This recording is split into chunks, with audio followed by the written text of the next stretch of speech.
que o ímpio abandone o seu caminho e o homem mau os seus pensamentos. Volte-se ele para o Senhor, que terá misericórdia dele.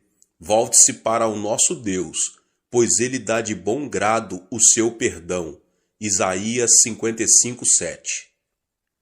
Quando uma pessoa sofre um dano cerebral, parte de seu cérebro ou a totalidade dele passa a ficar paralisada, incapacitada.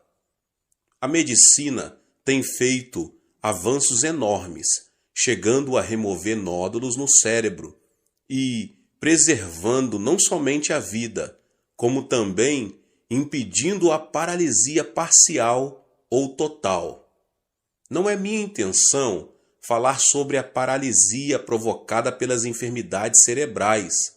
Desejo referir-me às enfermidades mentais invisíveis aos olhos, como os maus pensamentos e a filosofia de vida negativa, que nos tornam incapacitados pelo fracasso e pela frustração, que nos impedem de desfrutar a vida feliz que Deus nos oferece. Quando os discípulos de Jesus subiram ao templo às 3 horas da tarde, a hora da oração, encontraram ali um aleijado de nascença. Pedro, olhando-o nos olhos, disse: "Não tenho prata nem ouro, mas o que tenho, isso lhe dou. Em nome de Jesus Cristo, o Nazareno, ande."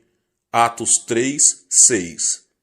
Imediatamente, quando Pedro o segurou pela mão e o levantou, e os pés e os tornozelos do homem ficaram firmes. Ele deu um salto, pôs-se em pé e começou a andar. Depois entrou com eles no pátio do templo, saltando e louvando a Deus. Pode-se dizer que o coração é que determina o destino do homem. Por essa razão, o sábio diz em Provérbios 4:23, acima de tudo, guarde o seu coração, pois dele depende toda a sua vida. E Jesus, em Mateus 8:13, diz, como você creu, assim lhe acontecerá. O que significa isso? Quer dizer que a mente é a origem do estilo de vida e a vida é o resultado daquilo que pensamos. Devemos eliminar de nosso cérebro o nódulo que nos leva à destruição ou à paralisia total ou parcial. A fim de experimentarmos o poder de Deus, quero agora apresentar 6 elementos que impedem que o poder divino haja em nós, os quais devem ser extirpados. O primeiro elemento é a ansiedade. Pode-se dizer que alguém que vive ansioso perde a felicidade na vida. Quando uma pessoa ansiosa chega a casa, os integrantes da família tornam-se intranquilos por causa de suas queixas e murmurações. Assim também, a pessoa ansiosa é incapaz de difundir paz na sociedade. Esse tipo de gente provoca reação de agitação em cadeia. Segundo estudo do médico Dr. Walter Clemente Albertis, especialista em gastroenterite do reconhecido Hospital Mayo, a causa de todo tipo de doença é a ansiedade. Isso significa que a ansiedade destrói a saúde física, além de destruir a felicidade do coração. Qual é a causa da ansiedade? Apresento aqui 2 de suas origens. A primeira origem da ansiedade, as circunstâncias produzem ansiedade. Quando uma pessoa sente-se incapaz de enfrentar uma situação, torna-se ansiosa. Por exemplo, quando não consegue solucionar um problema financeiro ou quando vive uma situação que parece estar além de qualquer esforço humano. Certo dia, Jesus entrou num barco e disse a seus discípulos que passassem para o outro lado. No começo, o lago estava tão calmo que o barco deslizava, como um patim sobre rodas. Ao chegarem à metade do lago, porém uma forte tempestade, vinda do monte Hebrom, começou a açoitá-los. A embarcação estava prestes a ser inundada, de modo que, em vão, os discípulos tentavam tirar a água de dentro dela. O naufrágio se daria em questão de tempo.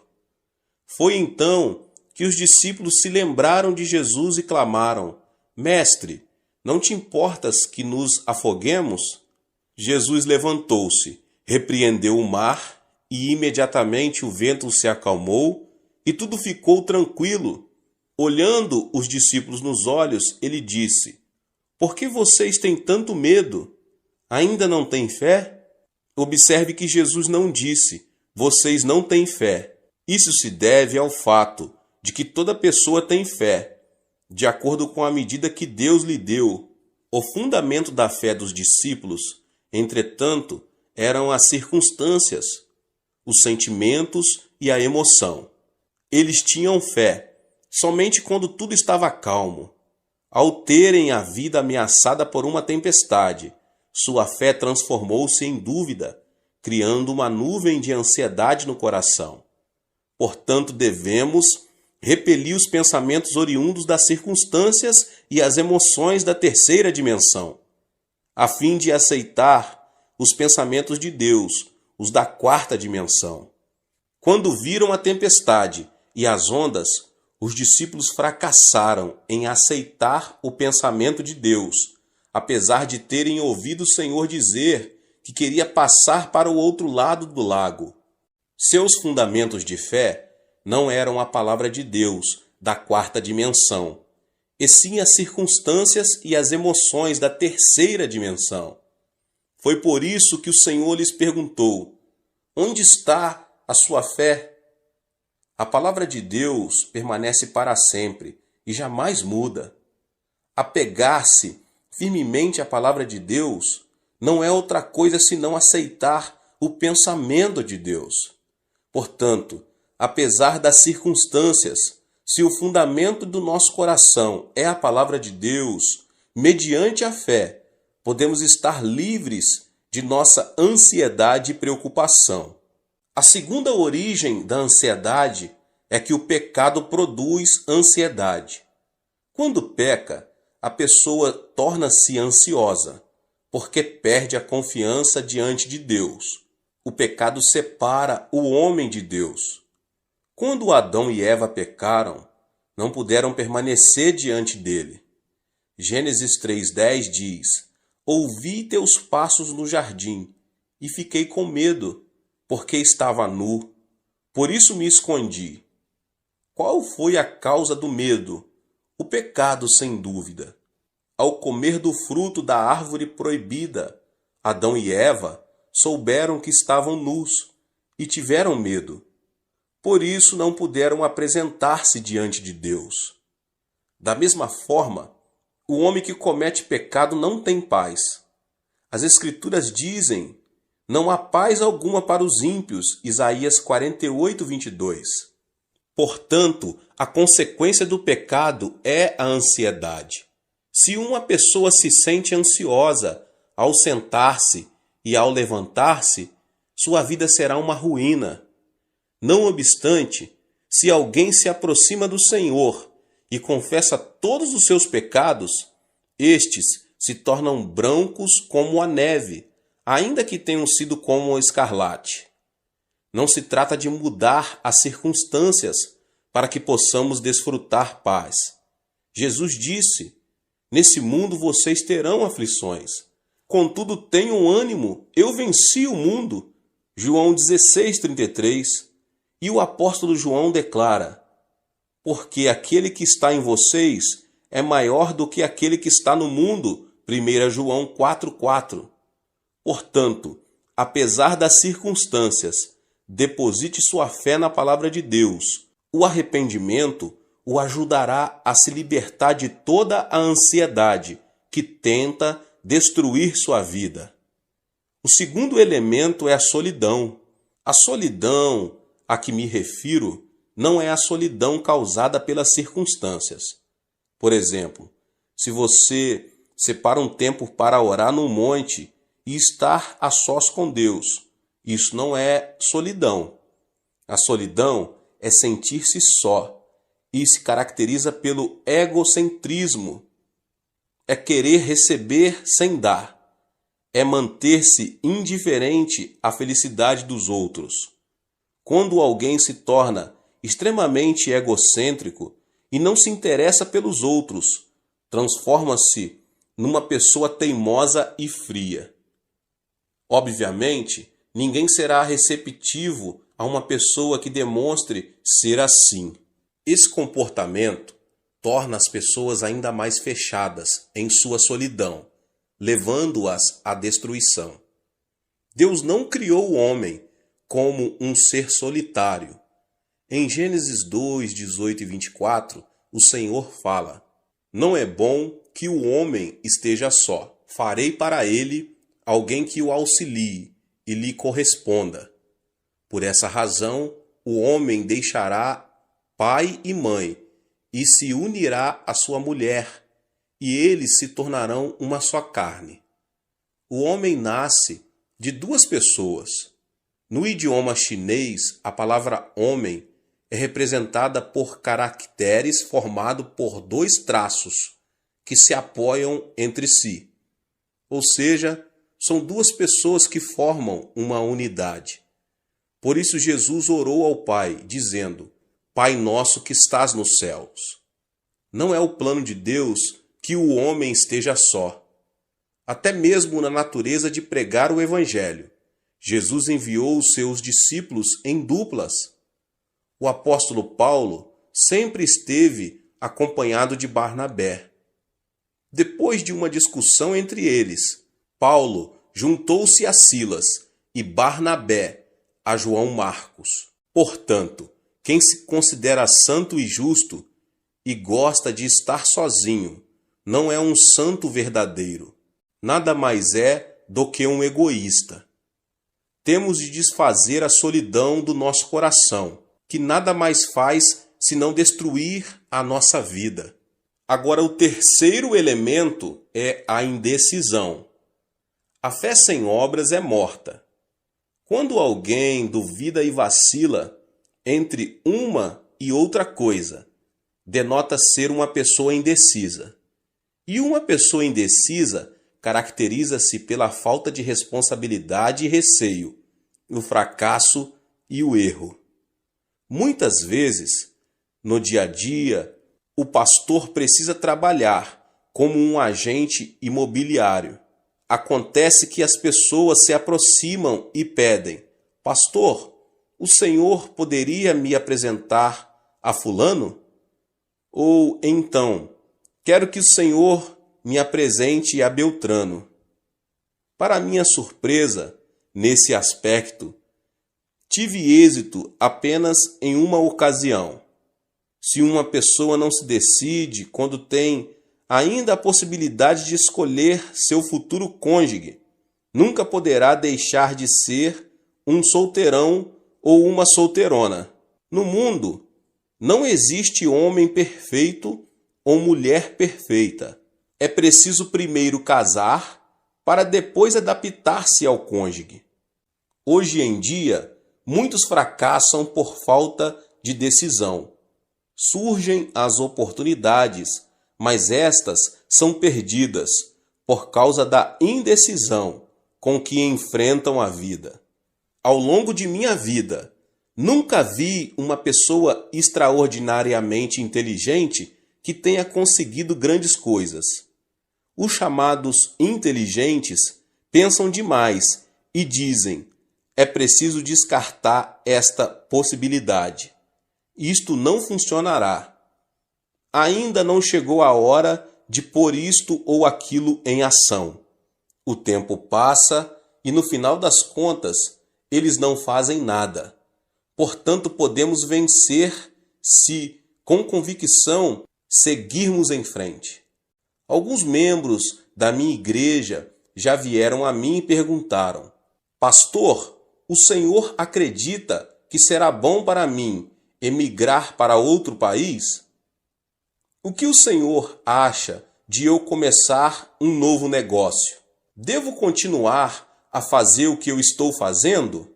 Esperam então que eu tome a decisão por eles. Diante dessa situação, eu simplesmente aconselho: não me peça que tome a decisão por você. Vá ao monte da oração e ore. Clame a Deus, que certamente dirá que caminho você deve seguir. Diante da dúvida ou incerteza, devemos nos apegar a Deus e pedir-lhe de todo o coração que nos oriente. Então, Deus nos ajudará a tomar a decisão correta. Em Tiago 1, do 6 ao 8, diz: peça, porém, com fé, sem duvidar, pois aquele que duvida é semelhante à onda do mar, levada e agitada pelo vento. Não pense que tal pessoa receberá coisa alguma do Senhor, pois tem mente dividida e é instável em tudo que faz. O Senhor disse que não abençoaria pessoas indecisas. Remova a indecisão com o pensamento de Deus. Livre-se da indecisão. Assim, você poderá alcançar sucesso em sua vida. O quarto elemento é a ira. Temos a tendência de nos irritar com extrema facilidade, tanto em casa como no ambiente de trabalho.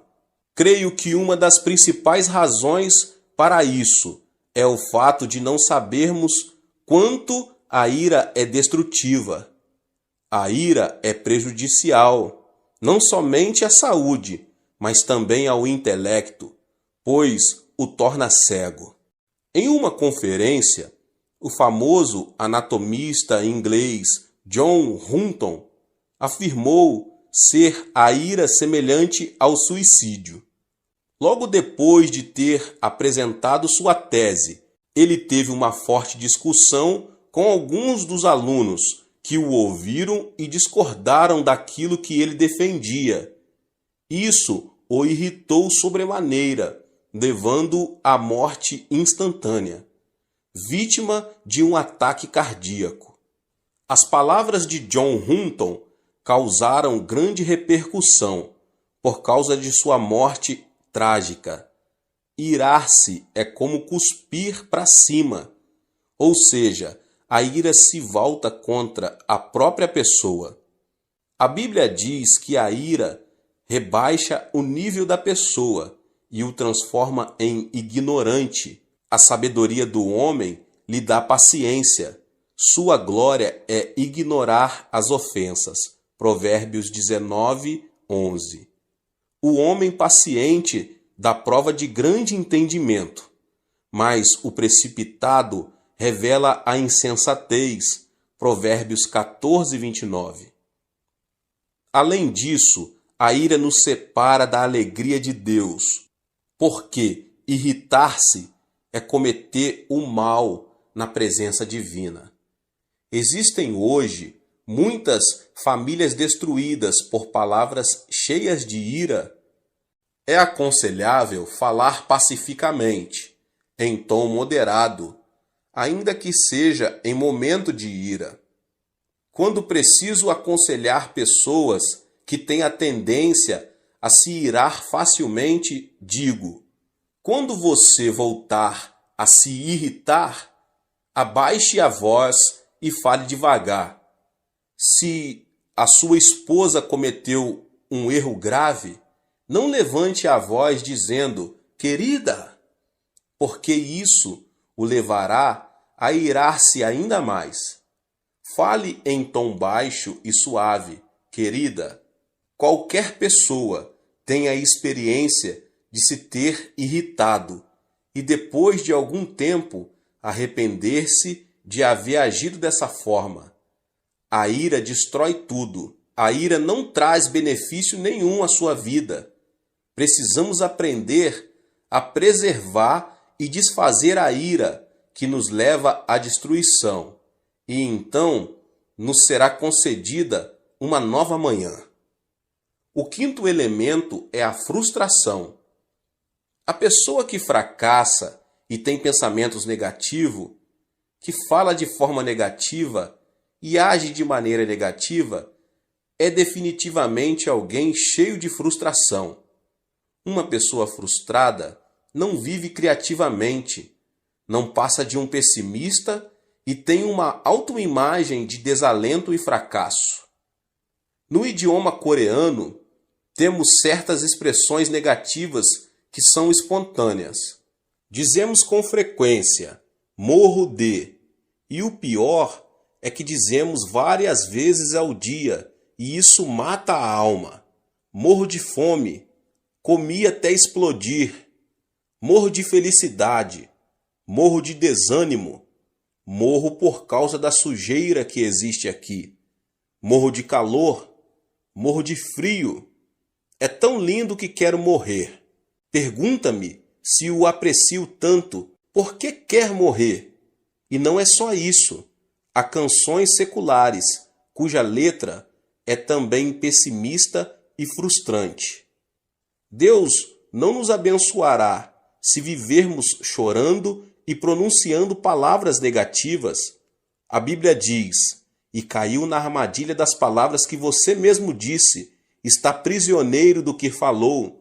Provérbios 6, 2. Isso sugere a importância das palavras em nossa vida. Portanto, se falarmos palavras negativas, vamos viver sob a sombra da frustração. Tenho recebido muitas cartas que chegam do interior do país. No entanto, se o conteúdo da carta é negativo e frustrante, deixo de responder a ela. Ao contrário, se a pessoa que a escreveu, embora diante de frustração e de um panorama desalentador, denota esperança, oro por ela e faço tudo o que posso para ajudá-la. Sabe qual é a diferença entre uma pessoa de sucesso e uma pessoa fracassada? As bem-sucedidas não se mostram frustradas diante de um eventual fracasso e logo se colocam em pé novamente. Ao contrário, as pessoas fracassadas denotam frustração, desanimam e cruzam os braços. Aqui está a diferença. A chave do êxito da vida está em ter coragem e não desanimar nunca.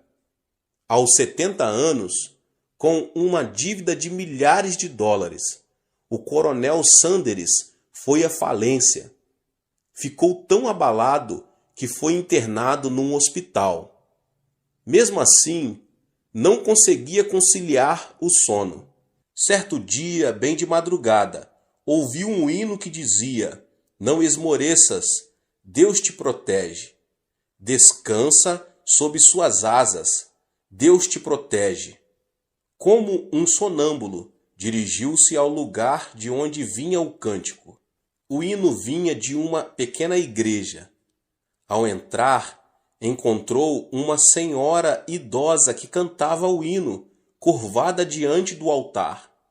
A voz daquela senhora parecia a voz de um anjo. No mesmo instante, ele se arrependeu e entregou sua vida ao Senhor. Repentinamente, sentiu uma grande paz. A paz que só desfrutam as pessoas que caminham com o Senhor. Antes de entrar em falência, Sanders era o dono de uma empresa. Decidiu esquecer seu passado e começar tudo de novo como cartonador. Não foi nada fácil. Entretanto, ele superou a adversidade, confiou no Senhor e, sob a orientação do Espírito Santo, começou a vender frango frito. Hoje, ele é um milionário conhecido em todo o mundo.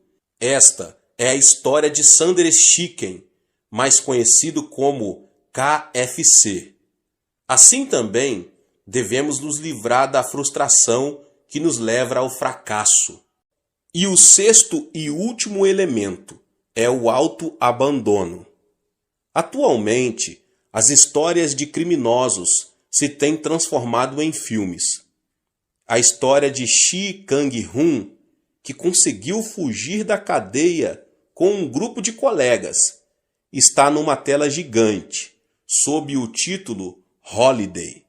Esse tipo de material cinematográfico tem o mérito de nos ajudar a ver a sociedade de outro ponto de vista. Mas a filosofia de vida, o que tiver de ser será, dos protagonistas não é nada edificante. Faz alguns anos que Yu Yong assassinou 26 pessoas no espaço de 10 meses, o que causou um grande horror à sociedade coreana. Ele perdeu o pai num acidente de trânsito, quando ainda era menino, e a pobreza fez que esse homem visse a vida de forma tenebrosa. Depois de várias prisões, e quando sua esposa não suportou mais a situação e decidiu divorciar-se, ele abandonou tudo e transformou-se num assassino. Essa é uma história trágica da consciência do autoabandono. Conheço uma família em que o esposo é formado pela Faculdade de Medicina da Universidade de Tóquio e agora é professor de uma faculdade na Califórnia. Sua esposa é também profissional. Não obstante, uma pequena diferença de opiniões os separou emocionalmente. Ao final, acabaram sendo vencidos. O esposo começou a delirar e pensava que a esposa o queria assassinar. Por isso, dormia com uma faca à sua cabeceira. Você pode imaginar uma mulher dormindo tranquila ao lado de um homem que tem uma faca à sua cabeceira? Por isso, a mulher ficou louca. Graças a Deus, a mensagem foi transmitida por meu intermédio e eles aceitaram Jesus como seu Senhor, saíram do autoabandono e finalmente recuperaram a estabilidade familiar. Devemos nos livrar do veneno do autoabandono que destrói a nossa vida. Gênesis 2,15 narra: o Senhor Deus colocou o homem no jardim do Éden para cuidar dele e cultivá-lo. O jardim do Éden não é outra coisa senão o nosso coração. Na antiguidade, a fonte de vida encontrava-se no Éden, mas na atualidade, a fonte de vida se encontra no coração. O Deus que disse ao homem para cuidar do Éden, hoje nos manda cuidar do nosso coração. É necessário que os nossos pensamentos se fundamentem na palavra de Deus, para que o nosso coração seja preservado. Ou seja, o sucesso e o fracasso não dependem do destino. Podemos ser felizes se, mediante o pensamento de Deus, conseguirmos extirpar os 6 tumores do coração, a saber, a ansiedade, a solidão, a indecisão, a ira, a frustração e o autoabandono. Que você possa ter força no Senhor, na palavra de Deus, na oração, conseguir retirar da sua vida, em nome de Jesus Cristo, tudo que atrapalha o poder de Deus, o poder divino de atuar na sua vida. Deus abençoe a vida de cada um dos irmãos que ouviram essa palavra do pastor David Puyong Cho. Se você ainda não é inscrito aqui no canal, se inscreva no canal, ative o sininho das notificações para você não perder nenhum vídeo que são postados aqui todos os dias. Deixe também o seu like e não esqueça de compartilhar essa palavra com as pessoas que você mais ama. Nos vemos nos próximos vídeos. Amém.